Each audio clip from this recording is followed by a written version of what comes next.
आज हम शुरू करने जा रहे हैं वे फोर्थ सेमेस्टर सोशियोलॉजी की यूनिट 4। सबसे पहले मैं आपको बता दूं कि ये वीडियो आपके थ्योरी पेपर और एमसीक्यू पेपर दोनों के लिए 100% स्कोर करने में मदद करेगी। तो यूनिट 4 का हमारा टॉपिक है फैमिलियर प्रॉब्लम, जिसमें हम पढ़ेंगे डाउरी। डाउरी का मतलब होता है दहेज, डोमेस्टिक वायलेंस घरेलू हिंसा, डिवोर्स तलाक के बारे में, इंट्रा और इंटरजेनरेशनल कॉन्फ्लिक्ट अर्थात अंतःपीढ़ी एवं अंतरपीढ़ी संघर्ष, और प्रॉब्लम ऑफ एल्डरली वृद्धों की संघर्ष के बारे में हम इस वीडियो में पढ़ेंगे। तो यहाँ से आपका 100% स्कोर कंप्लीट होने वाला है, आप किसी भी यूनिवर्सिटी से हो। तो चलिए बिना देरी के शुरू करते हैं। सबसे पहले मैं आपको थ्योरी पढ़ाऊंगा। थ्योरी की जैसे ही एक थ्योरी कंप्लीट होगी उसके जस्ट नीचे एमसीक्यूज होंगे, जो उसी थ्योरी से एमसीक्यूज आएंगे। 100% एमसीक्यूज आपके थ्योरी में ही कंप्लीट होने वाले हैं। परिवार समाज की सबसे महत्वपूर्ण सामाजिक संस्था है जो व्यक्ति के जीवन का पहला आधार होती है।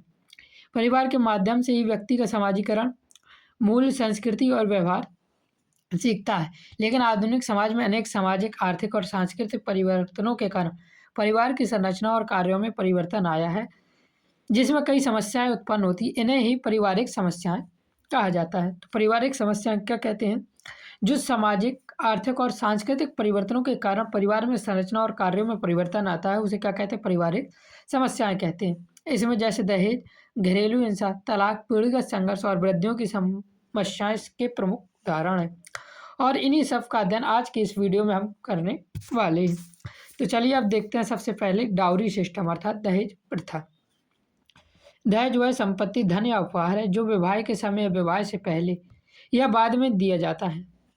तो दहेज सिर्फ वह नहीं है जो विवाह में दिया जाता है, वह विवाह से पहले और विवाह के बाद में भी दिया जाता है। भारतीय समाज में यह प्रथा सामाजिक प्रतिष्ठा, पितृसत्तात्मक व्यवस्था और उपभोक्तावाद से जुड़ी होती है। तो दहेज प्रथा का मुख्य कारण क्या है? तो पितृसत्तात्मक व्यवस्था का होना एक इसका प्रमुख कारण है। दहेज प्रथा का मुख्य कारण पितृत्वात्मक समाज है। तो कौन सा मुख्य कारण याद रखना है, एमसीक्यूज में यहाँ से इंपॉर्टेंट बन जाता है। जिसमें पुरुष को श्रेष्ठ माना जाता है और विवाह को आर्थिक लेन देन बना दिया जाता है, और इसके साथ ही उपभोक्ता और सामाजिक प्रतिष्ठा की चाह भी बढ़ावा देती है। विशेष रूप से यह प्रथा मध्यम वर्ग में अधिक प्रचलित पाई जाती है।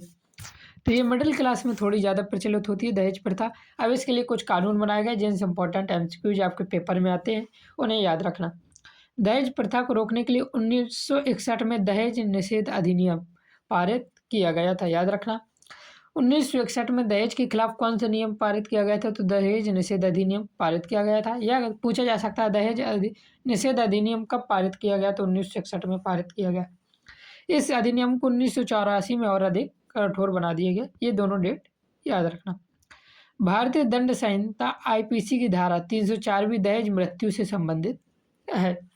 तो ये धाराएं थोड़ी याद रख लेना, दो धारा है, जबकि 498 दहेज उत्पीड़न और क्रूरता से संबंधित है।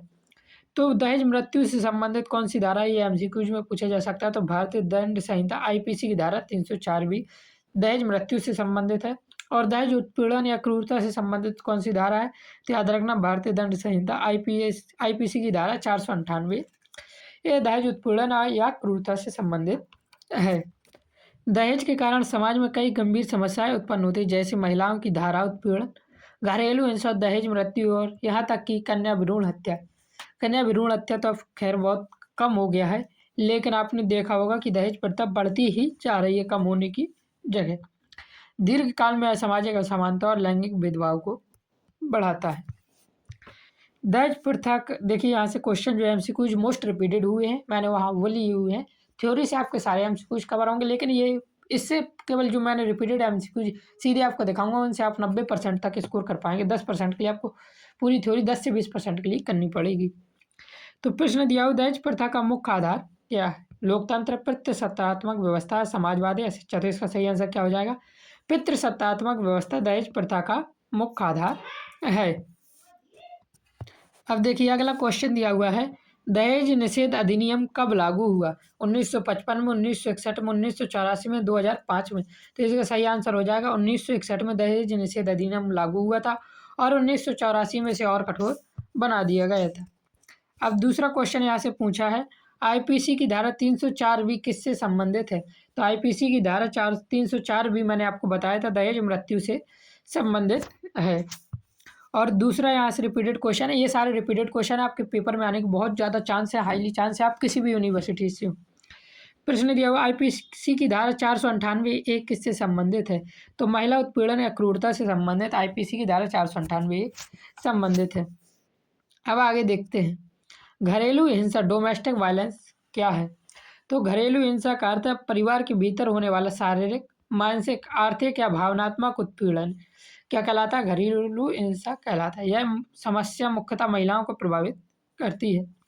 तो यहाँ से अब कुछ एक्ट लागू होंगे, उनको देखेंगे हम।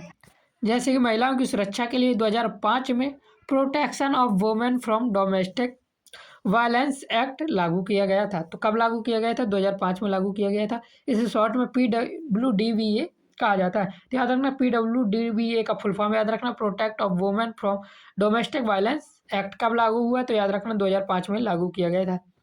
इस नियम के अंतर्गत महिलाओं को कई अधिकार दिए गए, जैसे निवास का अधिकार, सुरक्षा और कानूनी सहायता। अब आगे देखिए, इस अधिनियम में शेयर हाउस होल्ड का अर्थ, देखिए इस अधिनियम में कुछ शब्द हैं, उनका अर्थ और उनकी बात को हम समझेंगे। शेयर हाउस होल्ड का अर्थ है वह घर जहाँ महिला घरेलू संबंध में रहती है, तो शेयर हाउस होल्ड का ये मतलब। दूसरा शब्द है प्रोटेक्शन ऑफिसर। प्रोटेक्शन ऑफिसर का मुख्य कार्य पीड़ित महिला को कानूनी सहायता दिलाना है। अब देखिए यहाँ से दिया, घरेलू हिंसा के प्रकार में शारीरिक हिंसा, मानसिक उत्पीड़न और आर्थिक शोषण शामिल है, जैसे मारपीट, अपमानजनक भाषा, खर्च के लिए पैसे न देना इत्यादि शामिल है। अब पहला क्वेश्चन यहाँ से जो सबसे ज़्यादा पूछा गया वह है डोमेस्टिक वायलेंस एक्ट कब लागू किया गया? तो इसका हमारा सही आंसर क्या है? 2005। डोमेस्टिक वायलेंस एक्ट 2005 में लागू किया गया था। थ्योरी से ही सारे MCQs बनते हैं, इसलिए थ्योरी को अच्छे से कर लेंगे, आपके 100% MCQs कवर होंगे। अगला दिया है शेयर हाउस होल्ड का अर्थ क्या है? तो शेयर हाउस होल्ड का अर्थ क्या है हमारा? महिला का निवास स्थान। अब आगे देखते हैं, तीसरा सबसे इम्पोर्टेंट यहाँ से जो क्वेश्चन है वह है प्रोटेक्शन ऑफिसर का मुख्य कार्य क्या है? तो महिलाओं को कानूनी सहायता दिलाना प्रोटेक्शन ऑफिसर का मुख्य कार्य है। ये इनके MCQs के आप स्क्रीनशॉट ले सकते हैं, PDF के लिए आप हमारी पहली वीडियो देख सकते हैं, कहाँ से मिलेगा। अब देखिए, तलाक और विवाह के कानून के बारे में हम यहाँ देखेंगे, जहाँ से इम्पोर्टेंट क्वेश्चन बहुत ज़्यादा बन जाते हैं। और यहाँ से एक क्वेश्चन मैं आपको बता दूँ, डोमेस्टिक वायलेंस एक्ट कब लागू हुआ था? ये बहुत रिपीटेड क्वेश्चन है, और तो 2005 में लागू हुआ था, वह याद रखना। तलाक का अर्थ है विवाह संबंध का कानूनी रूप से समाप्त होना। आधुनिक समाज में तलाक की दर बढ़ रही है, जिसका मुख्य कारण महिलाओं का सशक्तिकरण, व्यक्तिगत स्वतंत्रता और बदलते सामाजिक मूल्य है। हिंदू विवाह अधिनियम 1955 में लागू हुआ था। मुस्लिम विवाह विघटन अधिनियम 1939 और विशेष विवाह अधिनियम 1954 में लागू हुआ था। तो ये तीनों अधिनियम याद रखना है, हिंदू विवाह अधिनियम 1955, मुस्लिम विवाह विघटन अधिनियम 1939 और विशेष विवाह अधिनियम 1954। विवाह और तलाक से संबंधित प्रमुख कानून है ये तीनों कानून। तलाक के प्रमुख आधार में क्रूरता शामिल थे, जैसे म्यूचुअल कंसेंट। डिवोर्स का अर्थ है दोनों पक्षों में सहमति से तलाक। अभी हम कुछ शब्द देखेंगे जो यूज किए जाते हैं, हमें उनको डिटेल से नहीं पढ़ना, आपके पेपर में आते हैं, तो बस उन शब्द का मतलब समझ लेना। फिर दूसरा शब्द है इर्रेटिवेबल ब्रेकडाउन ऑफ मैरिज। इसका अर्थ है विवाह का पूरी तरह टूट जाना, जहाँ संबंध सुधारना संभव नहीं होता है। तो याद रखना, इर्रेटिवेबल ब्रेकडाउन ऑफ मैरिज। तलाक के बाद बच्चों की अभिरक्षा कस्टडी का निर्णय न्यायालय द्वारा किया जाता है, ये भी इम्पोर्टेंट MCQ हो जाता है। तलाक के प्रभाव में परिवार का विघटन, बच्चों में भावनात्मक सुरक्षा और सामाजिक अस्थिरता शामिल है। फिर दूसरा यहाँ से रिपीटेड क्वेश्चन देख लीजिए पहले, हिंदू विवाह अधिनियम कब लागू हुआ था? तो इसका हमारा सही आंसर क्या हो जाएगा? हिंदू विवाह अधिनियम 1955 में लागू हुआ था, अभी हमने ऊपर देखिए। फिर दूसरा रिपीटेड क्वेश्चन है स्पेशल मैरिज एक्ट यानी विशेष विवाह अधिनियम कानून कब लागू हुआ? तो इसका हमारा सही आंसर क्या हो जाएगा? 1954 में हुआ था स्पेशल मैरिज एक्ट, विशेष विवाह अधिनियम, याद रखना। फिर यहाँ से शब्द है म्यूचुअल कंसेंट। डिवोर्स का अर्थ क्या है? ये शायद आपको मैंने बताया नहीं है, फिर भी इसका मैं सही बता दूं। म्यूचुअल कंसेंट डिवोर्स का अर्थ होता है दोनों पक्षों की सहमति से होने वाला डिवोर्स म्यूचुअल कंसेंट डिवोर्स है। ये भी रिपीटेड क्वेश्चन है। इर्रेटिवेबल ब्रेकडाउन का अर्थ क्या है? तो इसका सही आंसर क्या हो जाएगा? विवाह पूरी तरह टूट जाना। ये न्यू पैटर्न पर क्वेश्चन पूछा जाता है, रिपीटेड नहीं है, लेकिन मुझे लगता है इससे ला सकेगा, इसलिए मैंने इसको लिया हुआ है। परिवार का विघटन, अब देखेंगे फैमिली डिसइंटीग्रेशन। आधुनिक समाज में संयुक्त परिवार की जगह एकल परिवार अर्थात न्यूक्लियर फैमिली बढ़ रही है। तो एकल परिवार को और क्या कहा जाता है? न्यूक्लियर फैमिली कहा जाता है। या पूछा जा सकता है न्यूक्लियर फैमिली का अर्थ क्या है, तो याद रखना एकल परिवार है। इसके कारण व्यक्तिवाद, इंडिविजुअलिज्म, शहरीकरण और वैश्वीकरण, संयुक्त परिवार के टूटने में सामाजिक सहयोग कम होता है। तो इसका प्रमुख कारण क्या है? व्यक्तिवाद, शहरीकरण है और वैश्वीकरण है। और जब संयुक्त परिवार टूटता है तो सामाजिक सहयोग यहाँ से कम होता है और पारिवारिक संघर्ष बढ़ते हैं। इससे वृद्धों की उपेक्षा और बच्चों में भी समस्याएं की बढ़ती जाती हैं। अब यहाँ से देखिए पीढ़ीगत संघर्ष, जनरेशनल कॉन्फ्लिक्ट, जो हम आजकल देखते हैं, आपने भी महसूस किया होगा। जब अलग अलग पीढ़ियों के बीच विचारों, मूल्यों और जीवन शैली में अंतर होता है तो इसे पीढ़ीगत संघर्ष कहा जाता है। पीढ़ीगत संघर्ष क्या है? विचारों, मूल्यों और जीवन शैली में अंतर होना ही पीढ़ीगत संघर्ष है। दो प्रकार के संघर्ष होते हैं, एक इंटर जनरेशनल कॉन्फ्लिक्ट और एक इंट्रा जनरेशनल कॉन्फ्लिक्ट।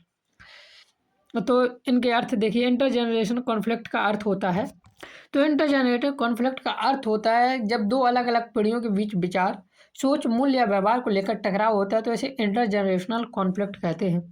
और इंटर जनरेशनल कॉन्फ्लिक्ट का मतलब होता है, इसे अंतः पीढ़ी संघर्ष हिंदी में कहते हैं, और इसे एक ही पीढ़ी के अंदर संघर्ष यानी अंतः पीढ़ी संघर्ष कहते हैं।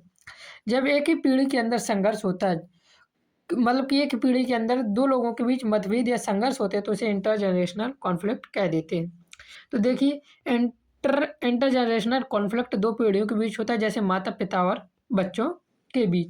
इसमें दो अलग अलग पीढ़ियों के बीच संघर्ष होता है और इसमें एक ही पीढ़ी के दो लोगों के बीच संघर्ष होता है। युवा पीढ़ी परंपराओं का विरोध करती है, ये आपने भी देखा होगा, जिसमें संघर्ष उत्पन्न होता है। इसका समाधान संवाद और आपसी समझ के माध्यम से ही संभव है। किसी को मारपीट या धमका कर नहीं कहा जा सकता, नहीं तो में परंपरा माननी होगी। तो आपसी समझ और संवाद यानी कम्युनिकेशन जरूरी है। तो पहला प्रश्न यहाँ से रिपीटेड जो होता है सबसे ज़्यादा बार आज तक हुआ है मेरे हिसाब से, संयुक्त परिवार के टूटने का मुख्य कारण क्या है? तो संयुक्त परिवार के टूटने का मुख्य कारण है व्यक्तिवाद, वैश्वीकरण और शहरीकरण इसके, लेकिन ऑप्शन के हिसाब से व्यक्तिवाद इसका सही आंसर है। दूसरा रिपीटेड क्वेश्चन है, न्यूक्लियर फैमिली क्या है? अर्थात न्यूक्लियर फैमिली को हिंदी में क्या कहते हैं, यही इसका मतलब है। तो इसका सही आंसर क्या हो जाएगा? एकल परिवार हो जाएगा।